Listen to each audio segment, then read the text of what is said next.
کھجوریں ہیں۔ یہ عتبہ بن ربیعہ کا باغ ہے، حضور علیہ الصلوۃ والسلام کا رشتہ دار ہے، اور غزوہ بدر کے اندر اس کے ہاتھ میں کفر کا جھنڈا تھا، ابھی بھی یہ کافر ہے۔ تو حضرت زید بن حارثہ نے جب دیکھا نا کہ اللہ کے نبی صلی اللہ علیہ وسلم کی حالت بہت خراب ہو گئی ہے، خون بہہ رہا ہے، تکلیف بہت ہے، تو اسی باغ میں تشریف لے گئے، ایک درخت کے نیچے آرام فرما ہوئے۔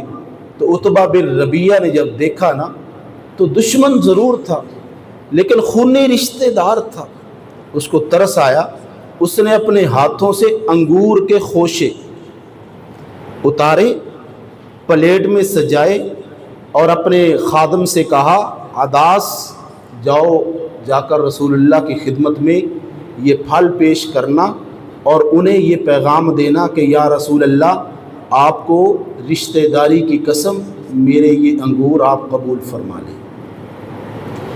آپ کے سامنے پلیٹ آئی،